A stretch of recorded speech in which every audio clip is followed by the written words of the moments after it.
Hey dudes, I'm gonna spoil something for you really quick, and this is why you're a nice guy. So got off another client call. And one of the things I've been reading about more and more and more is dopamine addiction. And dopamine addiction is you scrolling on TikTok, it's you scrolling on Instagram, it's you swiping on Tinder and doing all of these other things. Men and women both do it. You can become addicted to dopamine very, very quick. And when you become addicted to dopamine really quick, your brain wants quick approval. It wants a quick win. It wants quick satisfaction.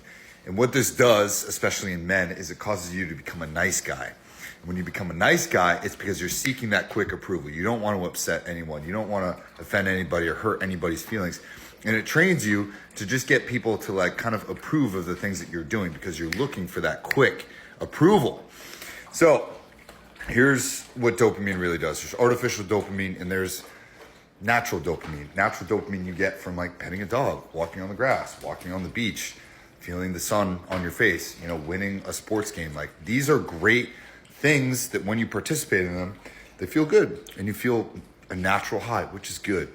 But when you are scrolling on Instagram or TikTok or these dating apps and you're trying to like be a part of hookup culture, do all of these things, guys in your 20s, this causes you to seek approval or seek really quick, easy, cheap wins. And this is inherently killing your drive and your motivation.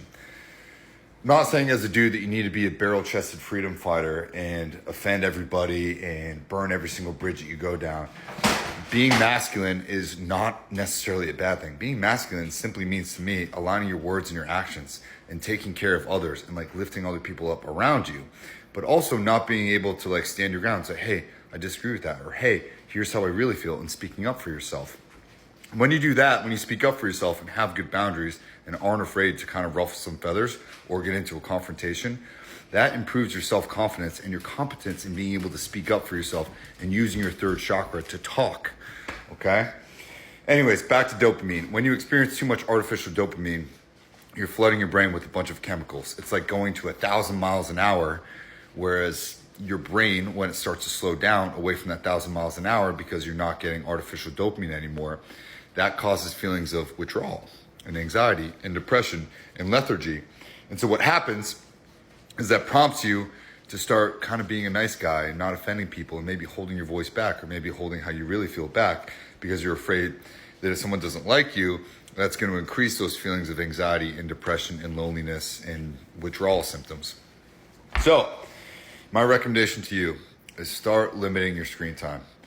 Do natural things. Get out. Go lift. Go run. Spend time by yourself. Go hike. Read more books. And do less synthetic dopamine. If you need help with the dopamine detox, I love walking dudes through this. I love walking all my clients through it. And it's something that everyone should go and do. I just got off a week dopamine detox, right? Where I was out in the woods doing stuff, totally unplugged. And my VA was posting videos for me and all this other stuff. It was great. And now I'm about to go on another longer unplugged dopamine detox, which is also really good, right? With a bunch of friends and a bunch of coworkers, and that's gonna be a good time for me, right? But I gotta go take care of these dogs and clean the house a little bit. If you want help on a dopamine detox, just comment below and I'll walk you through it. If you have experience with it, comment below and tell us what else you've done in your dopamine detox. But mine, I usually do it for 30 or 60 days. I do no sex, no masturbation, no prawn, and no video games, no TV, no alcohol, no sugar, and just focus on being as much in the present moment as I can. And I highly recommend that you do the same, okay?